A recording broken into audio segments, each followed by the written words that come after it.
Congratulations, you have discovered another meta egg, your home for insane fan theory. One of the most important figures in the philosophy that is meta egg is probably Philip K. Dick. Now, you've heard about him before, but I'm creating a curriculum.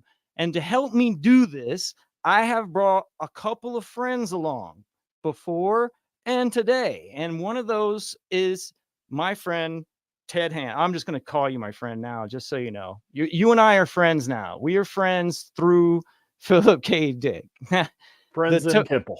Well, first off, tell people a little bit about who you are, because I really truly don't know much, and I'm interested in learning more. Sure. Well, I am a public school teacher and independent scholar, and I've been working on Philip K. Dick and his weird religious mystical experiences and his research on Gnosticism and stuff like that for a long time. And I got to know David Gill through his Total Dickhead blog, and he's really one of the pillars of the fan scholarly community, and we've done a lot of work together. So I worked with him on the Jackson Latham edition of PKD's Exegesis, which is his big 9,000 page manuscript of notes on his weird religious experiences that he kind of fictionalizes in his novel VALIS. And I helped Dave organize the conference in 2012 that he put on at San Francisco State, where I got to moderate a couple of panels, because it turned out Dave had to go put out some fires and kind of field promotioned me into the job. And then again, Dave needed me to fill in. He had some health issues, couldn't make it to the Colorado PKD Fest a few years later. And I moderated his Man in the High Castle panel there for him. And then recently came on his class, and I did a guest lecture about my research on Dick's interest in Rosicrucianism and the Hermetic tradition. I've also created a tarot deck based on the work of PKD. Sorry to interrupt. I know, I saw that. I mean, the moniker you kind of gave yourself was the creator of the PKD Tarot. We've talked a lot about tarot here just because of how symbol rich it is. I'm kind of interested. I think you've sent me a link on that, but I really didn't get a chance to like dig deeper. So like, I'm kind of curious on which direction you went on that. But first of all, like, some people kind of might like have a little bit of an eye glaze over because they don't know the importance of like Philip K. Dick as far as like his impact on pop culture and everything. And I got a way into that with David. But there's an interesting niche that you have involving the whole Hermetic side and I guess what you would call the occult side of things. I mean, the religious aspect of it. Why was that the part that you focused on? Like, what was it? Was it the literature aspect of Philip K. Dick like it was for Gill, or did you come to this through the vehicle of religious like teachings and studies? That's a great question.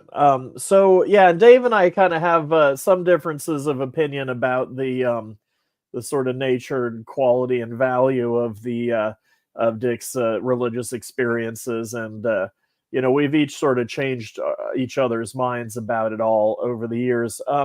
So I got into PKD when I was a teenager, and I had this hip older cousin who was like a big noise rock fan, and he was into bands like Sonic Youth, who famously championed the work of Philip K. Dick in the 80s.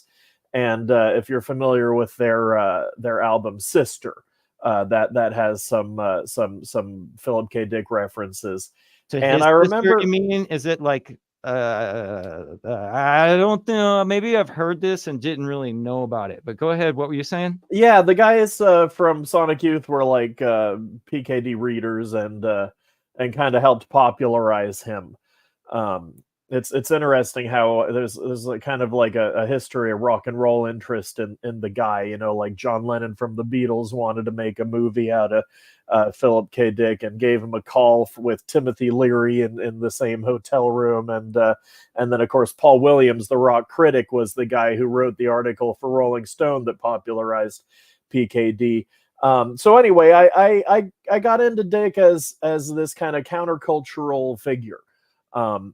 And you know, I was interested in him through, like I was saying, my older cousin, the noise rocker. And I remember his girlfriend at the time was reading the biography, the Divine Invasion's biography. And, you know, I'm 17, 18 years old, right? And I'm like, well, why are you reading the biography about this guy? Like, why is his life so interesting? He was, you know, this science fiction writer. And the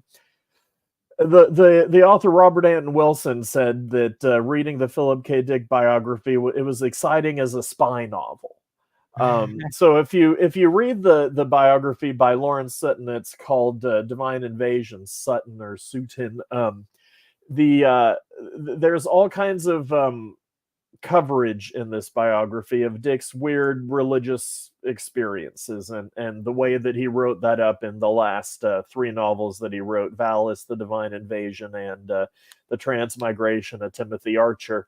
And I was always interested in let's call it mysticism, a certain amount of like beat generation and like psychedelic involvement in mysticism, meditation.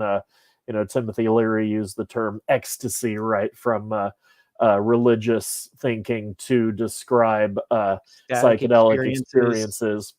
Yeah. And so, you know, when I got to college and I read the Dick biography, I was also reading Dick's novels and short stories. But I became interested in Dick's what I call the popularization that he did of Gnosticism, and he really transmitted Gnosticism to the counterculture. And I noticed that I was meeting a lot of people who had a similar, somebody put it very well, constellation of interests. Like, I met a lot of people who were interested in Philip K. Dick and Gnosticism and Robert Anton Wilson and punk rock. You know, it was like you met a lot of people who were kind of interested in the same sort of collection of things that it's hard to meet people who are into this stuff. It was also very difficult to study esoteric religions, the occult, whatever, in the religious studies academic programs of the time. And I remember taking a mysticism class in college, and, you know, she wouldn't even, the professor wouldn't even let me write about Aleister Crowley. Right, it was like so difficult. He's just like, I want you to write about some traditional mysticism, you know, and so he's on the Beatles, bitch. and exactly, and I kind of had a chip on my shoulder about this stuff. But as I started getting into graduate school in religious studies, and I did a program called Art and Religion, and I'm interested in the reception of mysticism and the occult in 20th century novelists like Philip K. Dick, Robert Anton Wilson, Tom Robbins, guys like that. I was a big Tom Robbins reader in college, and that's the guy that, like, well, I know, just name some of his books. I know who. Even Cowgirls Get the Blues was made into a movie. Pecker one or something. Still Life with Woodpecker, Fierce Invalids Home from Hot Climates, refers to a certain poet who's pretty psychedelic and adventurous. So I mean, I didn't mean to throw you off. I got a whole bunch of questions though. Like, okay, so when I asked David about Phil's experience, one of the he just basically amphetamines. It was amphetamines. Even though I got him to admit, like, there was confirmation for the experience in Blade Runner. And David even hunted that shit down, right? And went for the production, found out that Rutger Hauer was the one who did the bird and the wounds in the hand to kind of like and you know, David won't discount the symbolism, but he discounts the experience. Are you pro experience or Yeah, so your I mean, team experience? I that's guess. that. Yeah, I'm definitely team experience. Let's put it that way. So, I mean, the controversy, and you know, Dave is of the opinion that Dick was kind of self-aggrandizing, kind of had these delusions of grandeur, this sort of megalomania, and he wanted to make himself sound important, right? But I mean, I That's a think that lot of work, though. That's a lot of work with like you didn't know, you wouldn't know. Like, first off, he had no control over Blade Runner. Second of all, he had no idea anybody would even go through the exegesis. And yeah, and he wrote 9,000 pages. I mean, that's a labor of love. You know, it seems clear that Dick had some kind of, I mean, what we call a religious experience. And I mean, let's bracket that for a moment. I'll get back to this. But I think that Dick, you know, definitely believed that he had a meaningful religious experience, that he went and he did a whole lot of like serious research. And one of the things that I was saying earlier, I noticed when I was in grad school is that a lot of the interest in esoteric studies, this flowering of academic interest in stuff like Gnosticism and Hermeticism, which is finally getting you know, serious treatment as an academic subject. Dick really anticipated a lot of that research. And so even if, you know, we say, well, the mystical experience thing, we don't want to touch that, Dick was still doing serious research, anticipating what we call esoteric studies today, which is happening in the academy. And, you know, so Dick was following, you know, people like Carl Jung, stuff like Joseph Campbell, the Eranos school of comparative religion, Mircea Eliade, all that kind of stuff. Dick was working in that milieu. And I cite the author Samuel Umland, who wrote a paper about Dick's Upon the Dull Earth, a short story. And Umland argues that we have to approach Dick through these theorists of comparative religion. And his interest in religion goes back all the way to the beginning of his oeuvre. And Dick was, you know, interested in this story Upon the Dull Earth. There's this interest in ritual purity and a magical ceremony. There's Gnosticism in one of his earliest unpublished books, which you can read about in David Agranoff's forthcoming. He does the Dickheads podcast and points out that there's kind of Gnosticism and Zoroastrianism in one of Dick's early unpublished novels. I can't remember the name of it off the top of my head. And so Dick had this interest in, it wasn't the experience that gave him, but he was a little, I mean, he was tedious on research.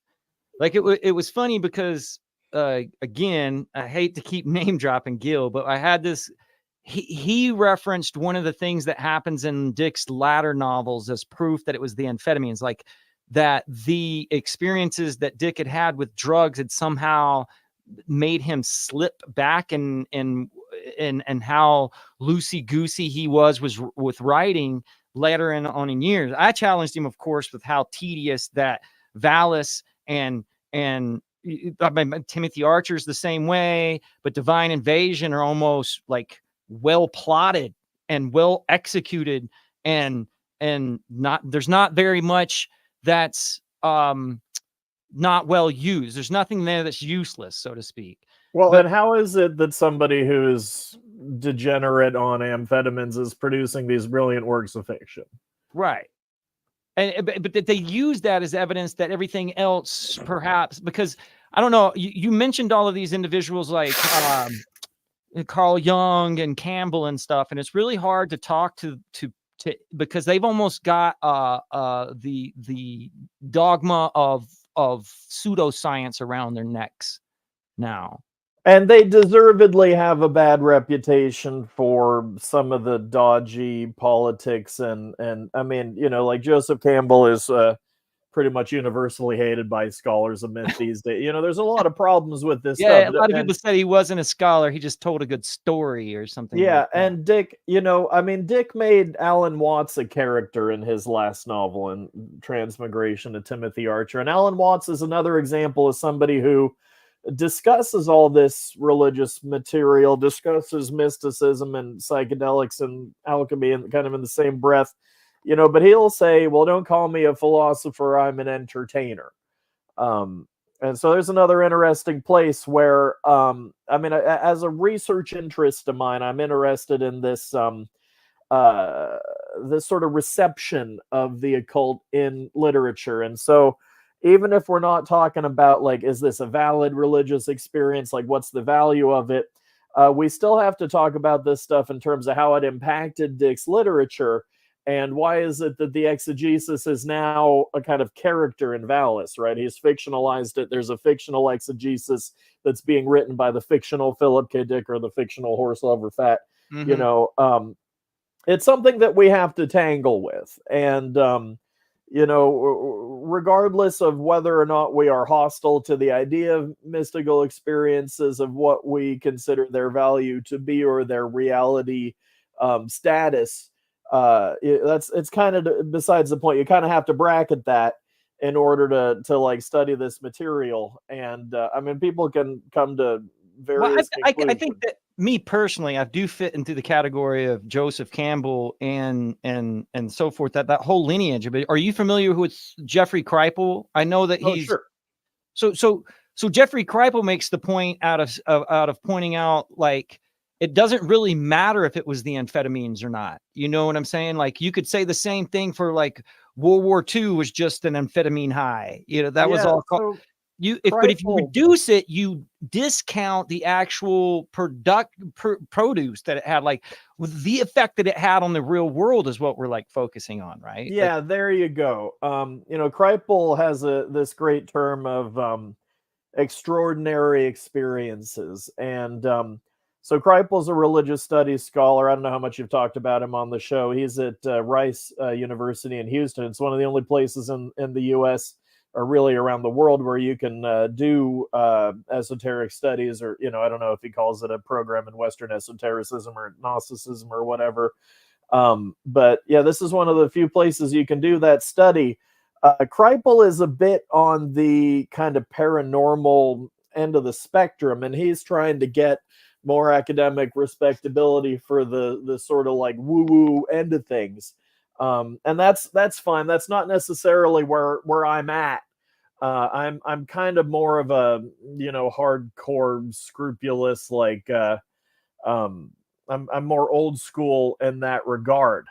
But I definitely appreciate what Kripal's trying to do. Now, I don't have a whole lot of time for the like paranormal stuff myself. That used to be kind of more of an interest. And I definitely agree with Gil, where, you know, when Dick argued that, oh, well, I diagnosed my son Christopher through this mystical information, you know, Dave has pretty good evidence in the biographical material and what Tessa Dick has to say, who was Dick's wife at the time, that pretty much debunks that claim.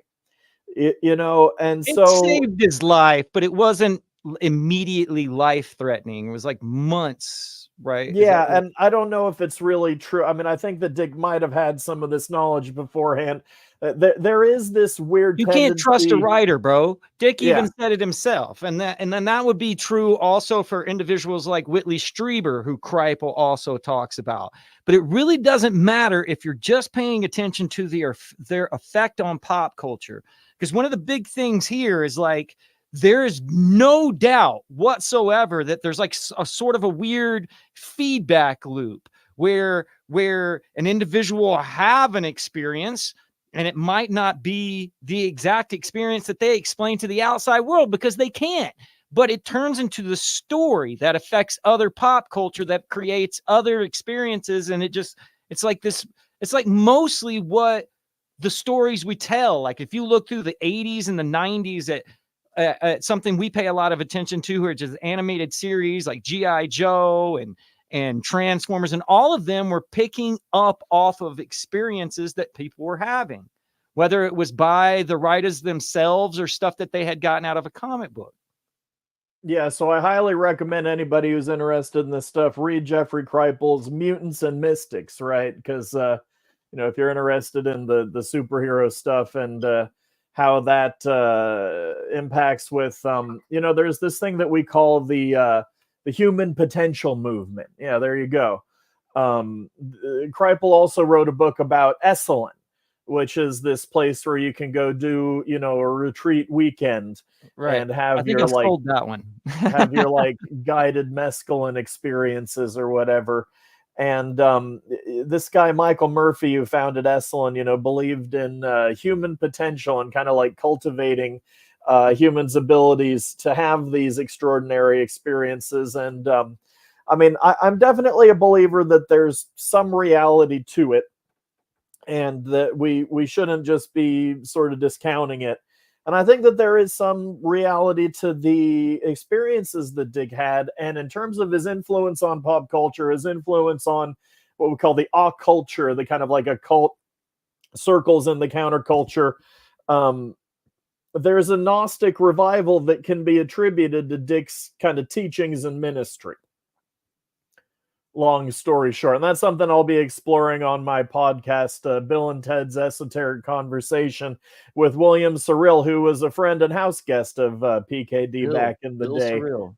Shameless plug, and has had his own sort of pink beam experiences along the lines of the experiences Dick described. And so I feel like anybody who is interested in mysticism and is sort of on the path, let's say, has been having mystical experiences, has been doing research in comparative religion, there's stuff when you read Dick's writings that you will recognize, right? He writes about these experiences. He writes about the experience of the seeker in a way that is familiar to people who do this kind of work.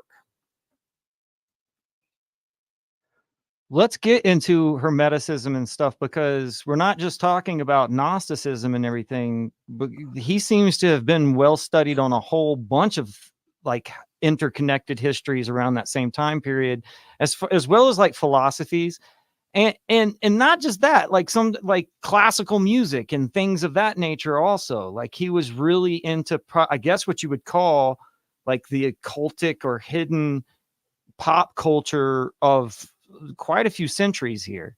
Yeah, we're really getting into the background of Western esotericism. And so my talk here that we're looking at the notes from, this is all just primary sources, mostly from Philip K. Dick's writings.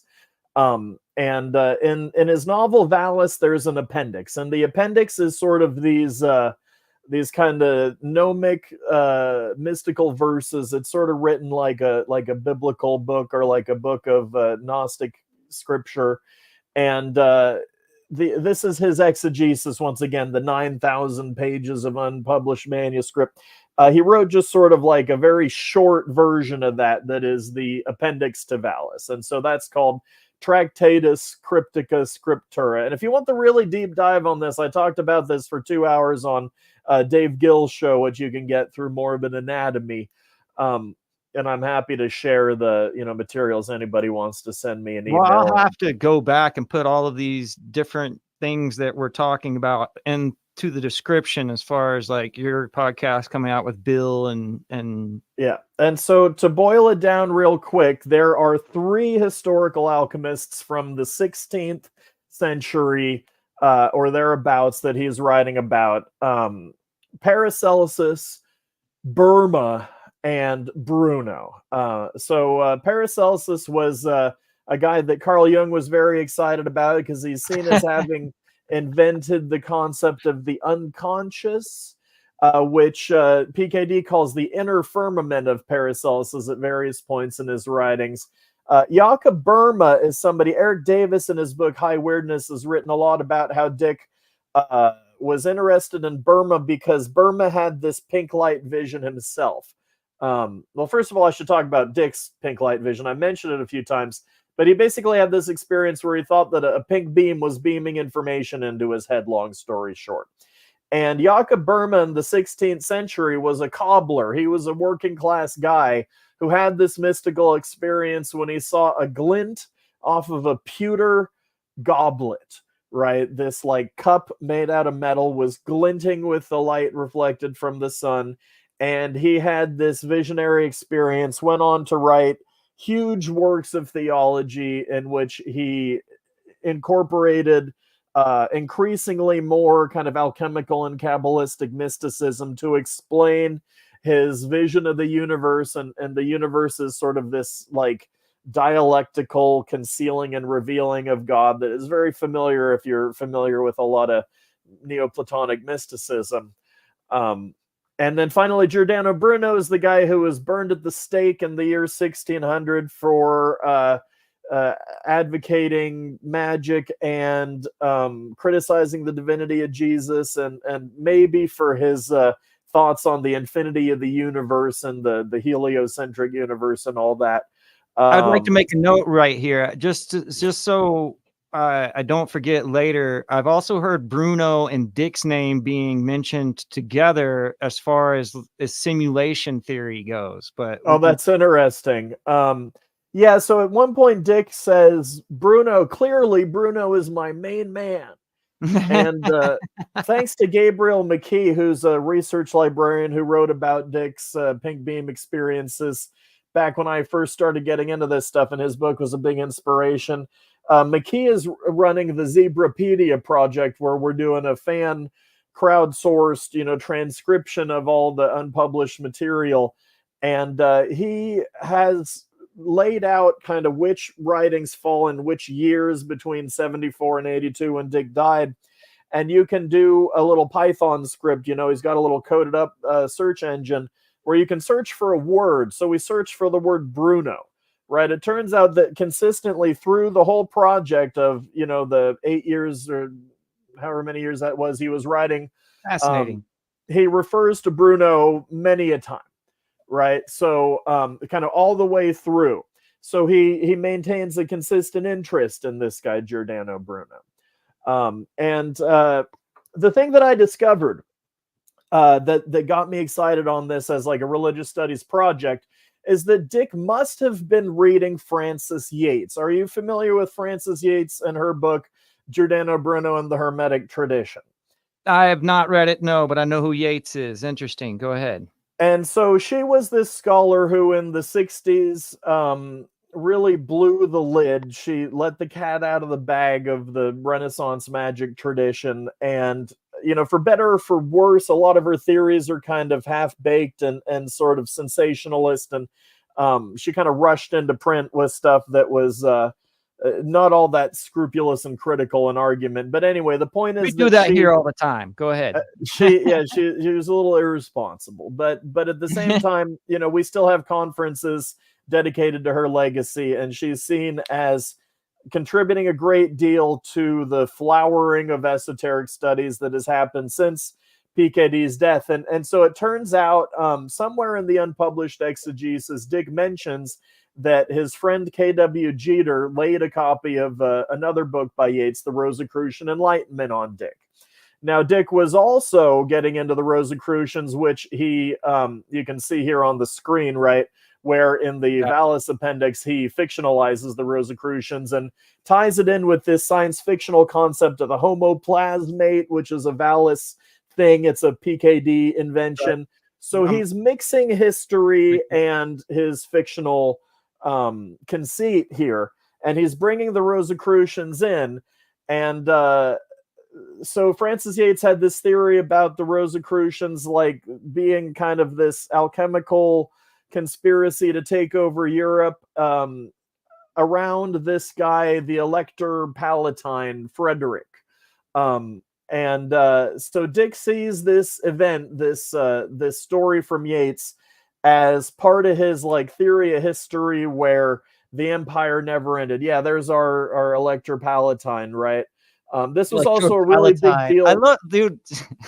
These are like Star Wars names. Go ahead. Yeah, totally. This was also a really big deal to Terence McKenna, who saw himself as an acolyte of PKD, and in the 80s and 90s when he gave all his lectures on Gnosticism and alchemy, he was big into the work of Francis Yates. So I was really excited to learn that, you know, Francis Yates, who's basically important in religious studies and esoteric studies, was somebody that Dick in fact read. And I realized that there's no way he would have been talking about Giordano Bruno in connection with the magical memory. Okay, so this is a concept in Yates that is really hard to find in Bruno's writings themselves. But Francis Yates saw that Bruno was a teacher of the art of memory and was doing something kind of magical with the art of memory. And she thought that this was representative of a so-called Hermetic worldview where basically the Hermetic magus is trying to like memorize the cosmos, so to speak, like memorize all the like features of the cosmos, going back to the philosophy of Plato and what they believed, you know, the cosmos was made out of, and all this Neoplatonic metaphysics. And in order to, you create this memory palace in your mind. Now, the classical art of memory was you would create a palace that you visualize, walk into these different rooms of the palace, see what's in there, and it helps you to memorize a speech, long story short. But Bruno was putting this technique of the memory palace to work as a sort of a magical tool. Now, there's no way that somebody would have been talking about Bruno and Hermeticism in the same breath in 1979 or whenever Dick wrote VALIS if they were not a reader of Francis Yates. And it turns out that Dick had, and I have Frank Hollander to thank for getting me scans of the encyclopedia. Dick had an Encyclopedia of Philosophy article about Giordano Bruno that was written by none other than Francis Yates. And he actually copies out the section on Bruno and the art of memory and magical memory and whatever into a section of the exegesis that was published in Sueton's Shifting Realities of the PKD, which is a volume of Dick's nonfiction writings, in this essay called Cosmogony and Cosmology, which is like, you know, the creation of the universe, the beginning of the universe, how the universe came to be. Yeah. He actually copies out this stuff about Bruno's art of memory. And it's from the Encyclopedia of Philosophy. I'm not sure if he even flashed on the fact that the article was written by Francis Yates. But this article in the Encyclopedia of Philosophy basically presents the Francis Yates version of Giordano Bruno, the Hermetic magus, who was using this art of memory in this magical way. So yeah, and then here at the bottom of the page, I mentioned Samuel Umland's argument that Dick should be approached. That's the bold stuff here. Through the great historiographers and hermeneuticists of esoteric religion and the occult. Hans Jonas, who was the guy who made a connection between existentialism and Gnosticism, and was probably largely the source of Dick's ideas about Gnosticism, along with Elaine Pagels and Carl Jung. Mircea Eliade, I'm really interested in his ideas about time, because he was somebody who wrote about mystical religion and gnosis and whatever, like getting you into this kind of like vertical axis that takes you outside of time. And Dick was really interested in this concept of orthogonal time, which is something William Cyril has done a lot of work on.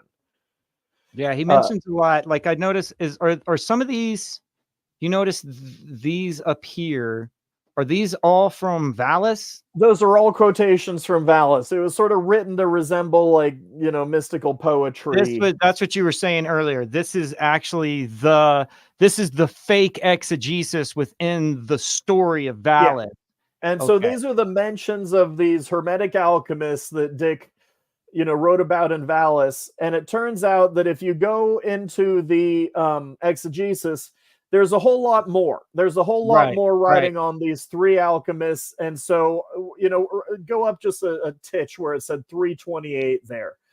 This is an example. To guess that Ubik contains a correct cosmology, radically different from all accepted ones. Richard was on the right track with, how does that, Empedocles, who Empedocles. was the Greek philosopher who invented the 4 elements of earth, air, water, and fire theory. That's and the so, what? That's next. They wanted to know how. How come? I proved to be an idiot savant, much to their disgust. Boy, what could I tell them now? Maybe those 4 Marxists were right about Ubik being subversive to capitalist society.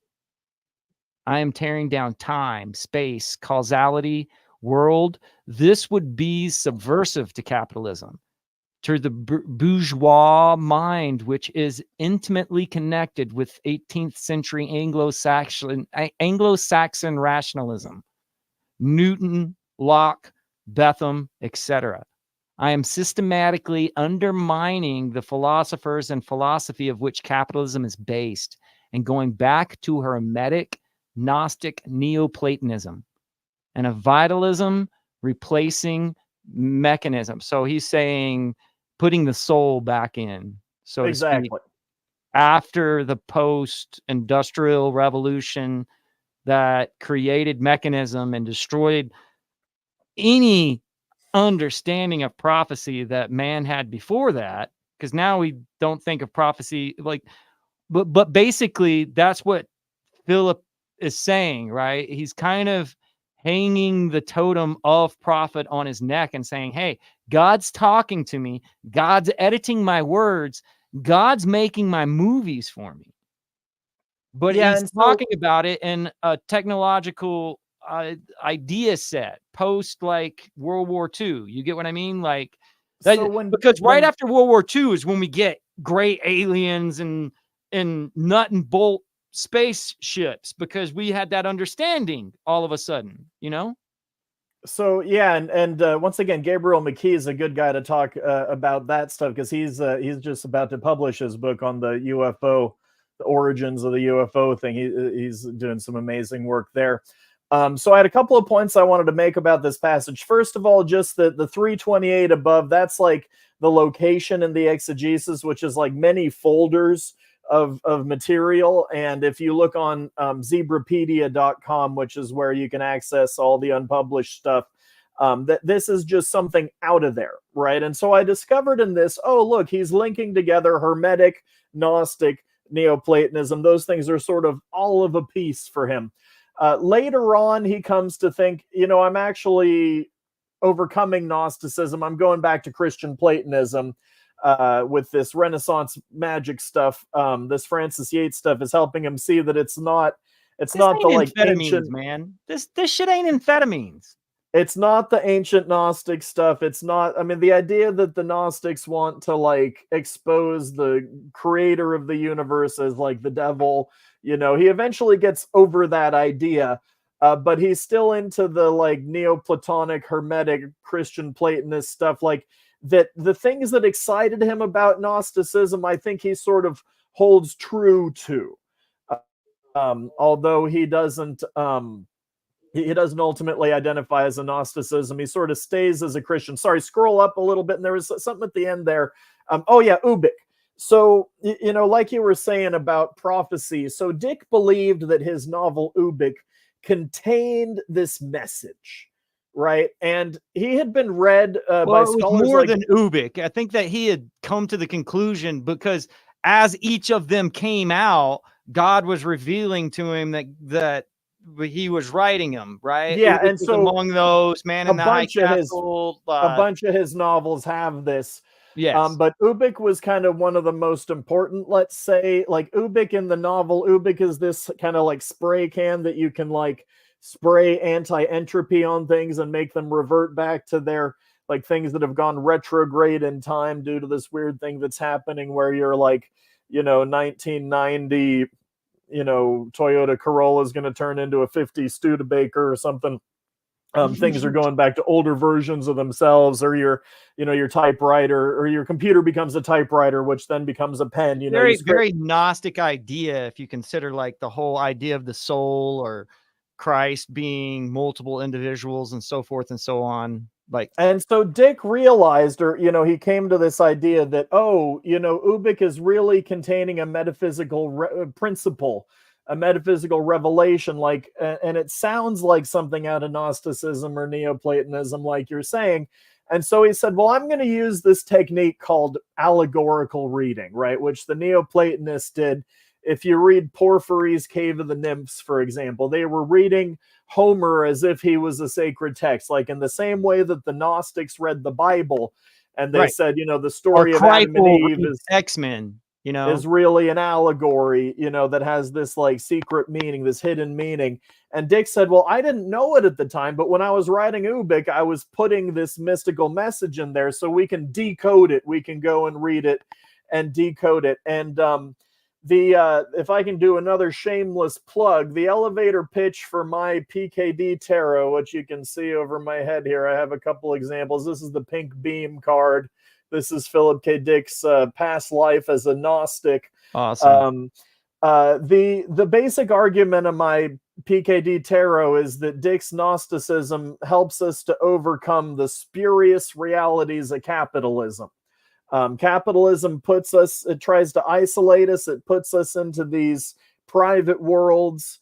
It creates all these fake realities. And Dick's Gnosticism is about sort of cutting through that. And so these Marxists that are mentioned in that passage above that we just read out, Marxists, including Peter Fitting, who was on David Gill's class, and you can go watch the interview that Gill did with Peter Fitting, who is one of the people Dick was writing about in this passage. He did a Marxist interpretation. His article was called Ubik and the Deconstruction of Bourgeois Sci-Fi, which you can go find online pretty easily if you just search Peter Fitting, Philip K. Dick, Ubik. And Dick was horrified at the time to be accused of being a communist. And so he actually got really nasty with these Marxist guys. But here in his private writings, in his exegesis, this hasn't even seen the light, you know, of publication. This is still unpublished stuff that I'm doing my research on. So these are still folders remaining out of what we would call. So there's multiple exegesises here. There's the fictional exegesis. There's the exegesis that has been published since like what, 2012, 2013. Yeah. And then there's the unpublished remaining that are, yeah. That you're talking about here. So we have, I mean, the Jackson Latham edition was the second time that material from the exegesis was published. Lawrence Sutton had released selections from the exegesis that was only like 300 pages. The 2011 edition, Jackson Latham, was like 1,100 pages, something like that. So that leaves 8,000 pages, most of which has been transcribed, but we still have a bunch of material. Might be 1,000 pages worth of material that's still just like, it's written in Dick's handwriting. It's very difficult to decipher. And so there's somebody who's like apparently using an AI to decipher it, and Gabriel McKee thinks he can read it pretty well, but who wants to pay that guy to decipher it? I'm very interested in whatever you guys were doing where you were like picking out the word Bruno and stuff, because I've found that because of PKD's Felix cipher. Okay, so do you understand more about the Felix cipher? Maybe you can break that down for people. Yeah, King Felix was, I remember when I was in college, I drew great mystical significance from somebody had scratched Felix into a sidewalk, right? And I was like, is this guy a Philip K. Dick fan? Is this a message? You know? I couldn't cite you the chapter and verse and explain exactly what that's about in the short time that we have remaining. That's something that I might, you know, if we talk again. Do you mind if I take a crack at it real quick? Yeah, go for it. A short time, because this is the key. It has to do with the fact that God was putting, or he says God was putting the word Felix into Flow My Tears with out of context. And the plasmate like gathered around the words Felix and Felix, even though they were out of context. So it has to do with the, like, he even made this comment. I know it's in the exegesis. It's 300, page 300, some 20. Anyways, it says something along the lines of, God, I wasn't the one editing my books 13 times. That was God. But that's what AI is good at, right? Being able to throw in a whole big thing like an exegesis and say, give me a summary, or list every time he talks about Bruno, or you know what I'm saying? Like, give me his a breakdown of Philip K. Dick's cosmology according in his words, or whatever. You know what I mean? Like, Yeah. whatever So prompt you throw it in. if you want to learn more about this tool, Gabriel McKee did demo it on his appearance on Gil's class. So if you go check out the McKee appearance on Gil's class, it's you know, just I'm gonna, basically, like, I hope others do, but I'm gonna have to go back through this thing with like a fine-tooth comb and write down a whole bunch of names that you said just offhand. But like, you've given me a lot of information here, so I don't wanna like hold you back. Keep going. yeah. So I mean, and yeah, that brings me back to my original point, like what you were asking me about, what got me into this stuff, the mystical stuff. Because I'm an example. I'm kind of doing autoethnography here, like studying myself as an example of a kind of counterculture head who was into Philip K. Dick. I was inspired to go research this stuff because I read Dick's VALIS as a teenager. In my 20s, I was having these weird mystical experiences and found it all very resonant, right? And I went on to do all this graduate level study and got into all of this Gnostic Renaissance magic stuff. And Frances Yates, in her book Giordano Bruno and the Hermetic Tradition, she says that the Renaissance magic experience is Gnostic, right? That's like the argument that she made. And she's really picking up on this countercultural interpretation of Gnosticism that came out of the Eranos school of people like Carl Jung, Mircea Eliade, and Wouter Hanegraaff, who's the dean of esoteric studies in Amsterdam, has written a lot about Yates pitching Gnosticism for the counterculture and pitching Hermeticism in a way that people in the counterculture are going to find receptive. Anyway, long story short, I read Dick. I went on to do all of this research. I'm, a huge Renaissance magic guy now. So I was very excited to discover that Dick actually wrote a whole lot about the Renaissance magic stuff in his exegesis. And so if you I search see.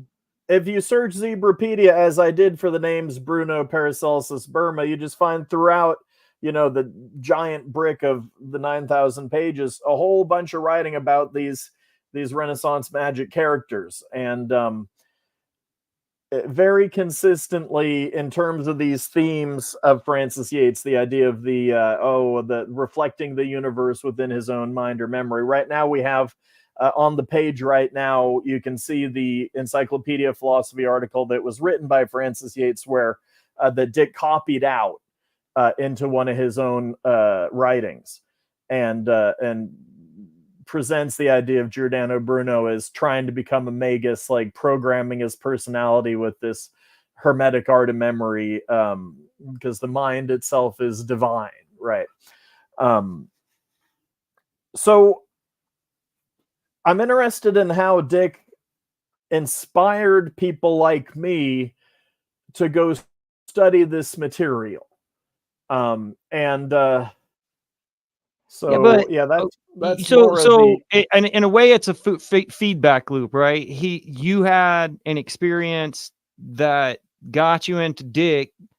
However, what Dick got you into is what you became well studied in, just to discover that Dick had already written about that, basically. Yeah, and yeah, so we waited a long time to get access to this exegesis. The Dick estate sort of didn't want it to get out there, but they sort of allowed us to play with it, and it turns out that there's all kinds of exciting material in there. I mean, the Francis Yates thing was obvious from VALIS itself. I had overlooked the Emperor Frederick aspect of it. For me, the smoking gun was Hermetic Giordano Bruno, but I should have seen the Emperor Frederick stuff if I had been a closer reader of Francis Yates at the time.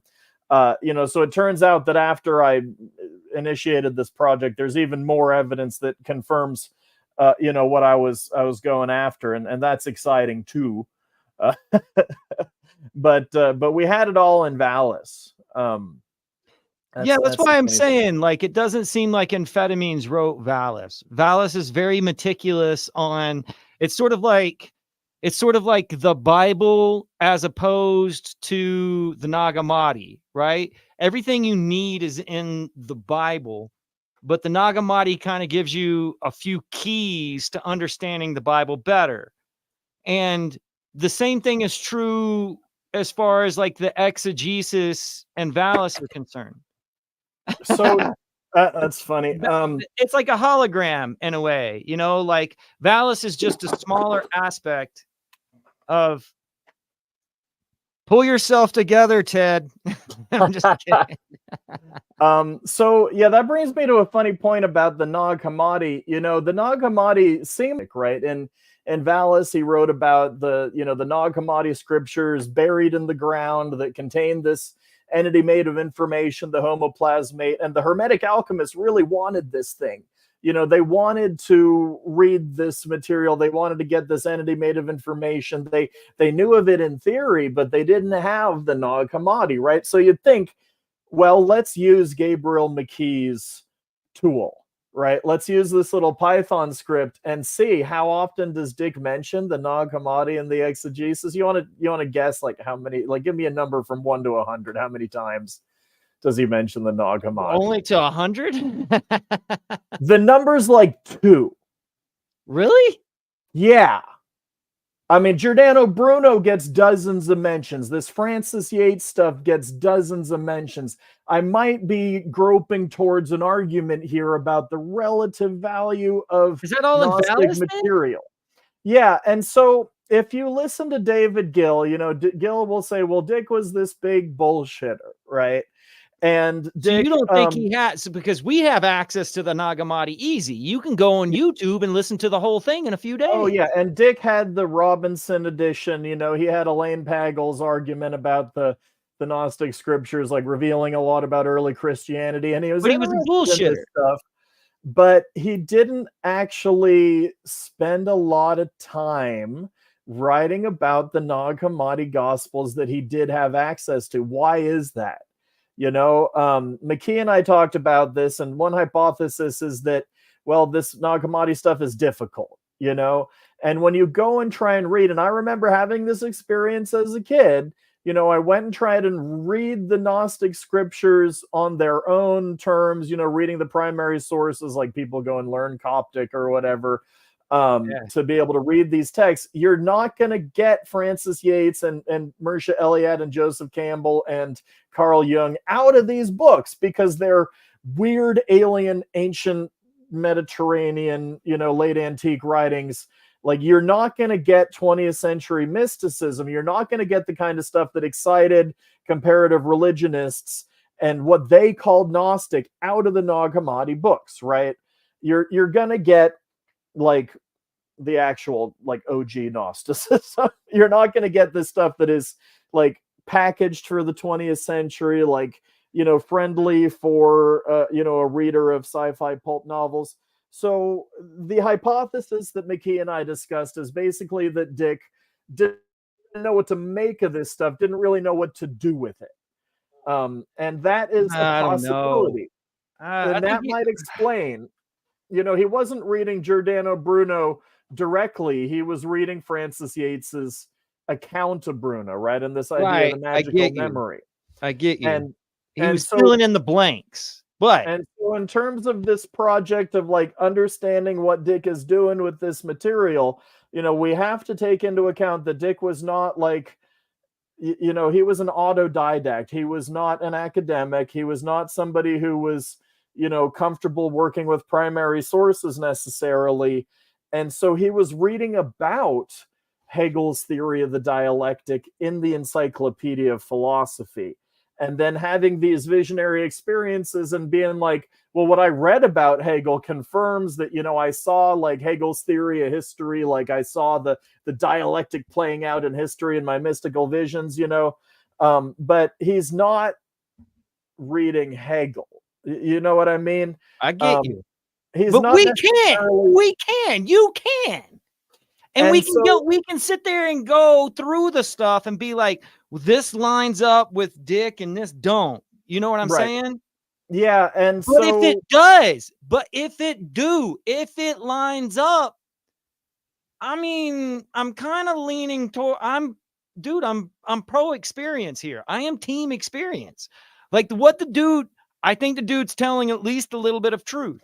And I know that that's hidden within all of this fiction and boombastic, like, crap that was Phil, but it's still there. Like, there's still, the story impacts everything after.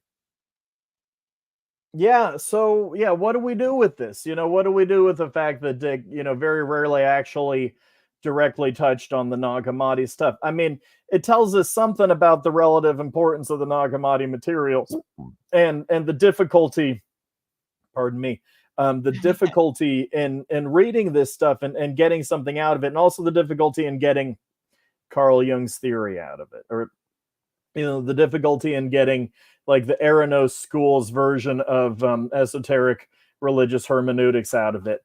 And so I am really interested in what creative use Dick is making of this material. And there's a term from Harold Bloom, who wrote in his book Kabbalah Criticism about creative misreadings. Dick was receiving the Francis Yates view, which was already a misreading of Giordano Bruno. He was reading Hans Jonas, who had he had the high value of being this existentialist philosopher who was very famous, but he was misinterpreting Gnosticism and making Gnosticism to be something that existentialists in the 20th century, Dick being famously, important as an existentialist thinker and writer and philosopher in his novels, Dick was reading these scholars who misinterpreted this Gnostic material to a certain degree. And so he's making a very... Barthus, what happened to Barthus? Like Roland Barthus is, like, the death of the author, Yeah. like, we can't, like, holy fuck, man. You can't even say that he misinterpreted anybody but God, because he's telling you that God wrote everything he did. Right. Well, okay. Now there's Dick's experiences, and then there's his readings of these philosophers. How can you separate the two? And so, he's having these experiences, and then like his ideas about the philosophers like confirm the experiences. And I mean, sure. Why was Francis Yates so exciting to... But that's true with everything that happens to every human being, no matter, like, that happens between you and I. You and I are going to misinterpret each other. People who watch this are going to misinterpret that. Like, yeah, absolutely. It's not necessarily a problem. It's interesting. And so Harold Bloom points to the kind of positive side of this, right? Where Dick, in his reading Francis Yates, who misread Giordano Bruno, nevertheless recognizes something in this Francis Yates theory that speaks to the truth of his experience and helps him to kind of communicate that. And so, I mean, there, like I said, there's a whole industry now where you can watch on YouTube a conference that was about Francis Yates's legacy just a few years back. I mean, she's still a really big deal, even though she got a few things wrong, right? We can still point to, her influence and, like you were saying, in terms of like how are things getting done in the real world. And so some of the things that she was wrong about still help to create this like truth of like recovering the Hermetic tradition, like, which was a real thing, like this Renaissance magic tradition. It really existed. It really did inspire, people like Aleister Crowley to create their own thing. But like what Aleister Crowley did is not like a scrupulous one-for-one translation of medieval magic. He's inventing and creatively misreading the magical tradition too. So and we can see Dick in this great tradition, this great and honorable tradition of receiving and creatively misreading esoteric material. Okay. And that's kind of the argument. Though, like, this has to do with tarot, because the whole thing with tarot is it's like symbolically ambiguous, where it can mean a couple of different things depending. So what is the connection between your experiences, your education on Phil, and why you would convert that into a tarot deck? So, you know, when Dick wrote his novel, The Man in the High Castle, he was addicted to the I Ching, right? And he warns his readers about what happens when you become addicted to the I Ching. And, you know, you're constantly consulting it to get, uh, you know, to get guidance on your life, whatever. You know, Dick was a divination addict. And so I just thought that, I mean, it was 15 years ago or something. I had this idea. I just thought, you know, Palmer Eldritch is the devil, and the Black Iron Prison is the tower. And it all just kind of fell into place from there, you know. And I just realized there's all this symbolism in the tower, that like Dick has created all of these amazing symbols in his fiction. And like, you know, the idea of Ubik, like, I don't know how I didn't make Ubik a card, but it is on the back of the card. Like every card has the spray Would it be can. the Fool card? It would kind of be the Fool card. What is I made Galactic Pot Healer the Fool card, but yeah, there's probably some place for Ubik. I might do it differently if I did it again, you know. But all I was saying was it's the perfect wild card, but go ahead. yeah, but long story short, you know, Dick's symbols, his ideas, like the idea of the homoplasmate, the idea of the Black Iron Prison, the idea of the pink beam, all of this stuff translates nicely into tarot symbolism. And so I thought that the tarot would be a great vehicle for sort of illustrating and kind of bringing to life and then making operational these ideas. And you know, using, like, in terms of like the way that Dick has inspired a gnostic countercultural sort of, you know, subculture. What do they need to work with? Well, they need tools to work with. You know, how can we put this this Dickian Gnosticism into practice? And I'm afraid that's all the time I've got. So we're gonna have to put a pin in the PKD Tarot. I'd be happy to come back and talk about it some more, though. Oh, well, I want to thank you for your time. I want to thank everybody for watching. Also, you guys for contributing in the chat room. Listen, guys, we just destroyed the shit out of our algorithm. So go ahead and hit like and hit share and go give this to any friend that you know who might like sci-fi or tarot or Bruno or whatever, man. We talked about so many things. Ted, you got to go. I want to thank you for lending a hand, pun intended. God bless you, sir. It's been my pleasure. God bless. Have a great day.